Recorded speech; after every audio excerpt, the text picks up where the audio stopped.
예, 10시 10분 지나고 있습니다. 뭐 지수도 지수지만 전반적으로 심리나 에너지 자체가 소강 상태 국면을 가고 있는데요. FOMC 결과 그리고 이제 다음 주에 연휴 이런 걸 보면서 그 이유를 사실 생각해 봐야겠죠. 오늘 시황에서는 메리츠증권 광화문 금융센터 신영목 이사님 오셨습니다. 어서 오십시오. 안녕하세요. 날씨가 궂은데 비를 뚫고 오셨습니다. 오늘 주제는요. 네, 시장에 관한 이야기도 당연히 하겠지만 워낙 뭐 FOMC 이런 얘기 많이 해서요. 또 신영목 이사님께서는 항상 주목할 만한 섹터를 얘기해 주시니까 제약바이오 얘기를 할 겁니다.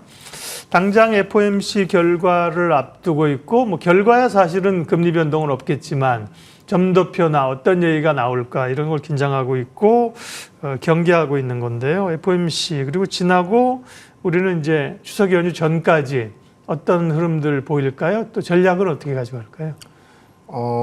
전체적인 전략보다도 지금 왜 이렇게 시장이 안 좋아 보이지 하는 그런 느낌이 시장에 지금 많이 팽배해 있거든요. 네. 그러니까 자꾸 눌려 있는 느낌 많이 받고요. 좋은 이슈 나오는데도 주가 못 가고 오히려 주가 빠지고 저점을 또 약간 깨는 그런 흐름의 종목들이 상당히 많거든요. 근데 이게 우리나라만의 어떤 계절적인 특색일 수 있는데 제가 예전에 한번 언급드린 적이 있어요. 이게 추석 전후로 해서 어떤 개별 섹터나 개별주들이 많이 오른 그 해에는 항상 추석 전후로 해서 양도 차익 이슈가 발생하더라. 왜냐면 그게 수급적으로 굉장히, 그러니까 우리나라만의 어떤 좀 개별적인 이슈긴 한데 참 이게 수급적인 어떤 흐름들이 좀, 이런 장의 흐름에 나오다 보니까 자꾸 이제 눌려있는 듯한 그런 느낌이 드는 것 같고 지금 물론 뭐 지금 시장에서 FOMC 관련돼서는 일단 관망을 좀 하자. 불확실성이다. 근데 시장에서 예상하는 거는 동결 정도로 예상하고 있고 아마 리스크가 크지 않을 것으로 다 예상하고 있는데 가장 중요한 거는 우리나라 같은 경우에는 지금 추석이 이제 연휴가 길지 않습니까? 6일 정도.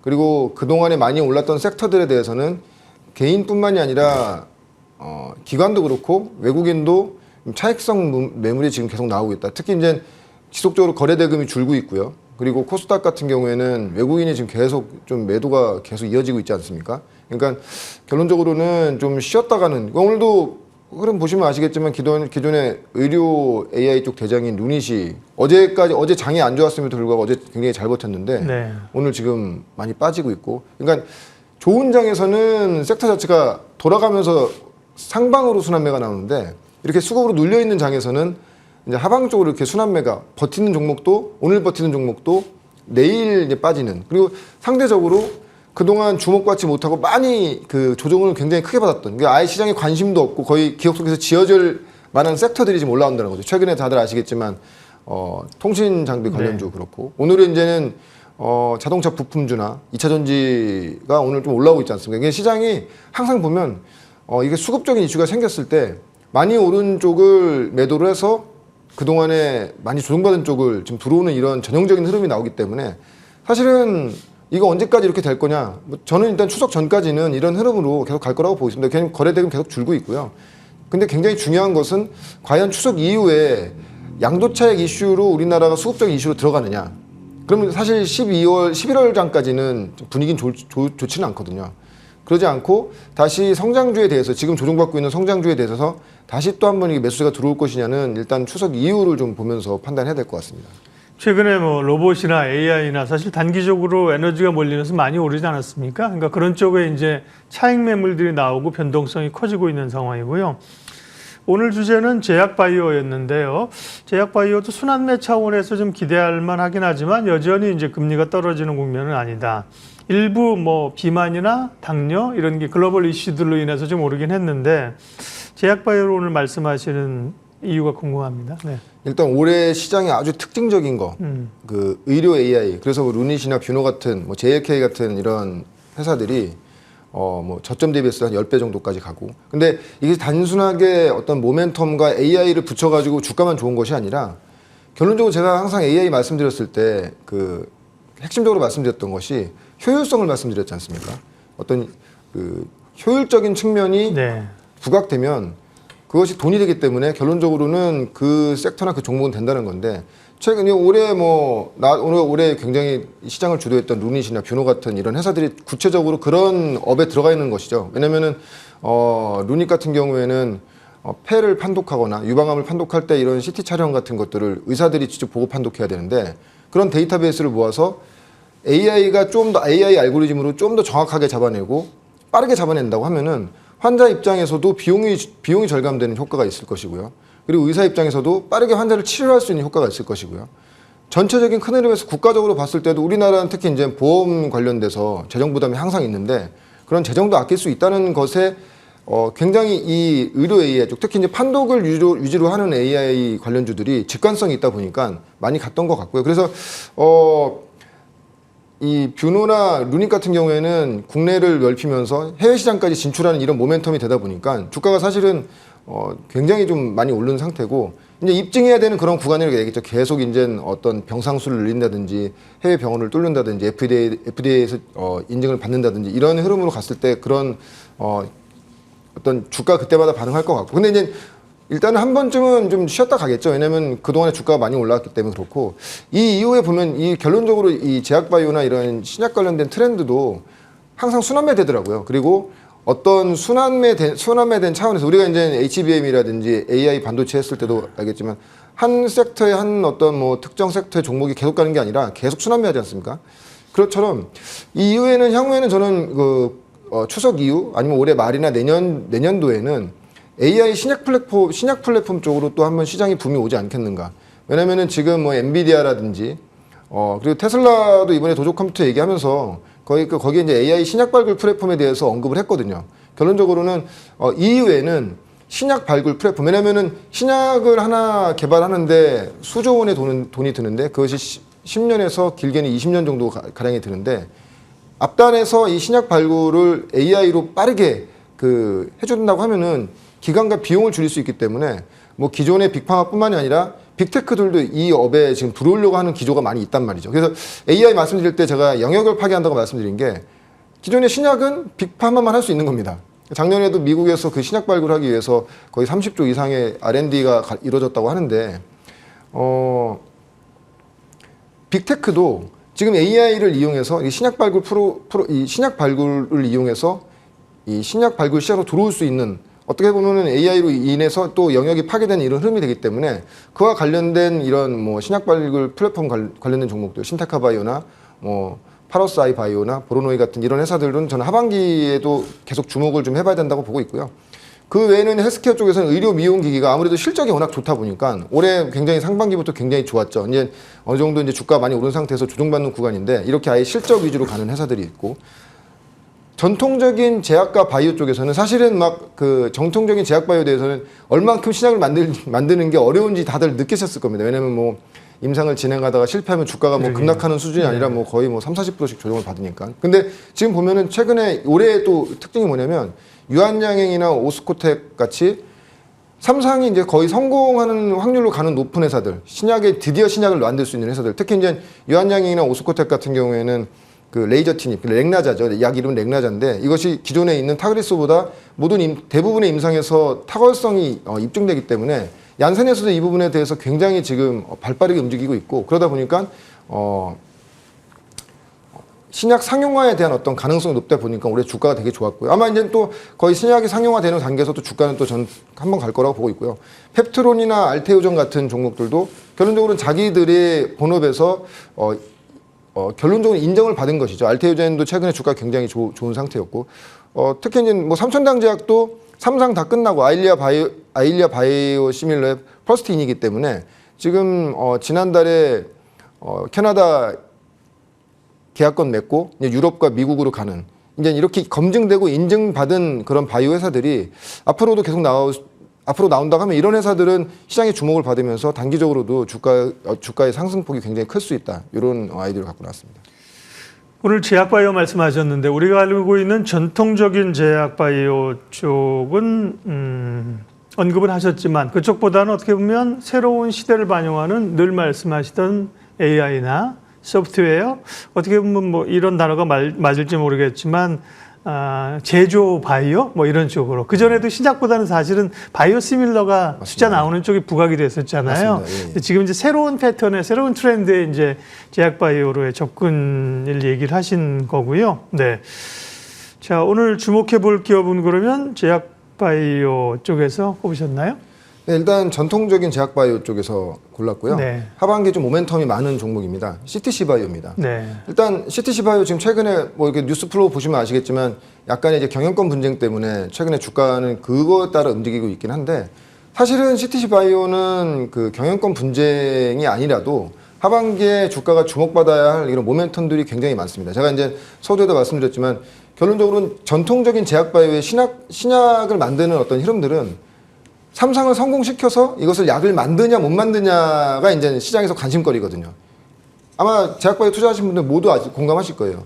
무슨 이상 진행했다, 어디 학회에서 보고했다. 근데 그런 것들이 안 될 때마다 주가 낙폭이 워낙 크기 때문에 고생하셨던 것이 많은데 CTC 바이오 일단 우리가 투자 포인트로 볼 수 있는 것은 발기부전 그 조루 복합 치료제가 복합제라고 하는데요. 이미 3상이 성공이 됐습니다. 국내에서 전 세계 최초로 3상이 성공이 됐고요. 그렇기 때문에 뭐 이제 뭐 임상 진행이 뭐 어떻게 진행되냐, 뭐 임상 결과가 어떻게 나오냐 이렇게 뭐 그런 거에 대해서 우려하실 필요는 없고요. 이게 전 세계 최초로 지금 만든 것이고요. 그러니까 우리가 잘 알고 있는 비아그라와 시알리스의 이제 조루치료제까지 같이 들어가는 전 세계 최초로 지금 이 만든 약이 3상이 성공이 된 상태고요. 그래서 아마 지금 식약처에 이제 판매 허가가 지금 진행 중에 있고 늦어도 내년 상반기에는 이것이 이제 상용화가 이제 가능한 수치다. 특히 이제 국내 같은 경우에는 기존의 이제 발기부전 치료 시장이 처방 기준으로 2,500억에서 3,000억 정도 되고요. 블랙마켓은 더 뭐 그와 비슷하거나 더 클 수 있겠죠. 근데 이 발기부전 환자의 50%가 조루증을 갖고 있고 조루 환자의 50%가 발기부전증을 갖고 있습니다. 결론적으로는 복합제를 쓰는 게 가장 좋다는 것이죠. 근데 CTC 바이오는 그 부분에서 3상이 성공된 상태이기 때문에 하반기에는 그에 따른 판매 허가에 대한 어떤 물론 뭐 식약처의 어떤 뭐 이 서류 보완이라든지 뭐 여러 가지 그런 이슈로 인해서 미뤄질 수는 있지만 이미 3상이 성공됐기 때문에 내년 상반기에는 실질적으로 판매가 이제 될 것이다. 그래서 처음에 말씀드렸지만 세계 최초로 만든 약이기 때문에 당연히 이후에는 어떤 유럽이나 미국이라든지 판권에 나갈 수도 있고 방금 이제 화면 보시면 아시겠지만 네.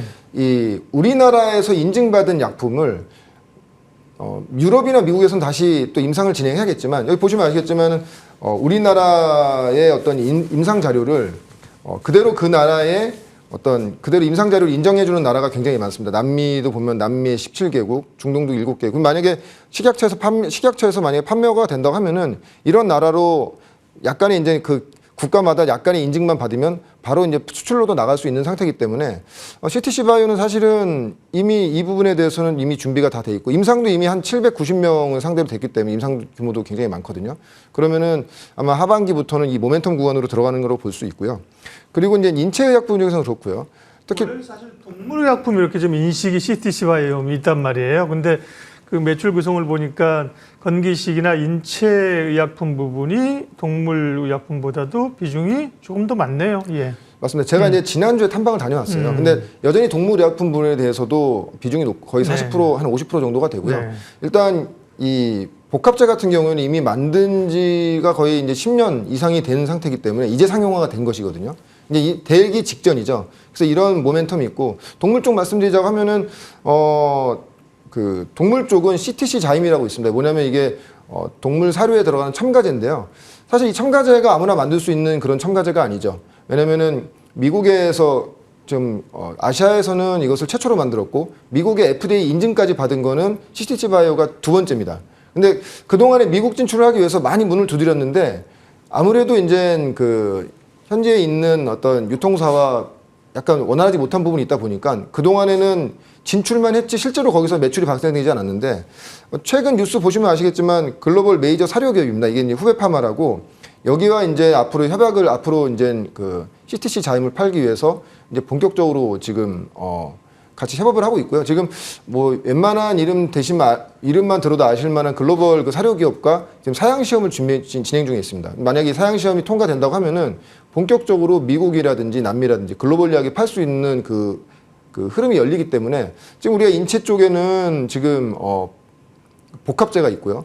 지금 동물 쪽에도 해외로 나갈 수 있는 CTC 자임이 지금 후베파마를 통해서 나갈 수 있는 그런 흐름이 되기 때문에 이 부분, 두 개의 부분만 가지고도 하반기에서 내년 상반기 어떤 모멘텀이 굉장히 강한 상태거든요. 근데 거기에 보시면 아시겠지만 최근에 보면 이제 파마리서치가 이제 지분을 이제 투자하면서 이제 어제 기준이죠. 지분 얘기 좀 하죠. 사업 얘기는 쭉 했고요. 예, 네네. 지분이 네. 어제 이제 그 장내 매수 신고를 하면서 네. 대주주에 등극이 됐습니다. 지금 보시면 지금 어제 이제 어제자 기준으로 나온 그 공시 내용이고요. 다음 거 보시면 CTC 바이오의 지분 현황 보시면은 기존에 이민구 대표의 1인이 15.5% 정도 들고 있었고요. 이제 어제 기준으로 파마리서치가 17.3%이기 때문에 사실은 뭐 지배구조 왜 파마리서치가 뭐 CTC 바이오의 지분을 사는지는 알 수는 없습니다. 뭐 경영 참여를 한다고 했지만 지금 이렇게 좋은 상황의 어떤 회사를 내용을 알아서 사는 걸 수도 있지만 중요한 것은 이런 지분 경쟁 구도 자체가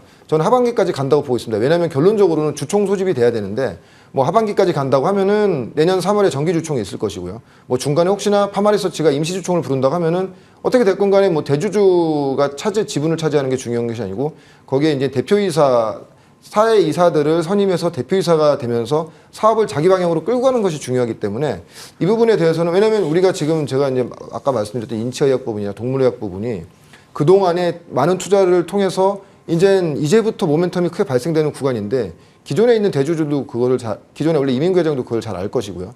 뭐 파마리서치도 이걸 잘 안다고 보고 있습니다. 그러니까 파마리서치도 상황이 워낙 좋긴 한데 좀 더 큰 시너지를 누리기 위해서는 CTC가 갖고 있는 지금 GMP 시설이 공장이 3개가 있는데 홍천 공장 같은 경우에는 그 관련된 시설 중에서도 굉장히 손꼽을 정도로 굉장히 잘 만들어졌거든요. 근데 CTC가 작년에 흑자 전환이 됐는데 그 전에 계속 적자였던 가장 큰 이유가 이 홍천 공장을 굉장히 잘 지어놓다 보니까 그 감가상각이 계속 들어가면서 이제 그것이 다 끝나서 네. 막 성장 발판에 올라가는 구도에서 이런 지분 싸움이 지금 붙어버린 것이거든요. 그래서 굳이 이게 우리가 뭐 M&A 관련돼서 뭐 누가 뭐 얼마 샀다, 그럼 뭐 누가 팔면 우리 팔아야 되는 거 아니야, 매수냐 매도냐 이런 걸 볼 것이 아니고 업을 본다면 지금부터 내년을 보면서 투자하셔도 충분히 굉장히 좋은 모멘텀이 많이 있는 주식이기 때문에 제가 서두에도 말씀드렸지만 입증한 회사들, 삼성 이미 성공이 된 상태에서 상용화가 앞둔 이런 시점이기 때문에 그리고 동물 쪽은 이제 미국 진출이 이제 본격적으로 시작되는 원년이기 되기 때문에 내년도에 어떤 주가 흐름이 굉장히 좋을 것이라고 보고 있고요. 그래서 만약에 거기에 뭐 이런 또 M&A 관련된 이슈가 또 엮인다면 주가는 좋겠죠. 그렇지만 그런 부분을 제외하고 우리가 업으로 본다고 해도 지금 주가는 상당히 우리가 지금부터 눈여겨봐야 되는 그런 흐름이라고 좀 보고 있습니다. 주가는 12,700원 수준이고요. 그러니까 시총이 한 3천억 정도 됐었나요? 3천억 정도 되는데요. 네, 예, 밸류 좀 가격 얘기해 주시죠. 일단 국내 복합제 시장이 아까 전에 말씀드렸던 처방제 시장이 2,500억이라 했지 않습니까? 거기 한 20% 그러니까 기왕 우리가 발기부전 처방 받을 때 이걸 쓰니 CTC 바이오 복합제를 쓰는 그 침투율이 저는 높을 거라고 보고 있습니다. 거기 한 20%만 가져가도 영업이익률은 뭐 100억 이상을 저는 충분히 100억 이상 갈 수 있는 상태로 보고 있고요. 국내 부분만 봤을 때죠. 그렇게 된다고 하면 주가는 목표 주가는 일단 1차적으로는 한 2만 원, 순저가는 1만 원 정도를 잡고 좀 관심 있게 보신다면 아마 하반기에서 내년까지 굉장히 좀 주가 흐름이 좋은 흐름이 나오지 않겠나 예상하고 있습니다. 예, 오늘 시황해설 메리츠증권 광화문 금융센터 신영목 이사님 함께했고요. 히든밸류 종목, 주목 종목은 CTC 바이오였습니다. 고맙습니다. 고맙습니다.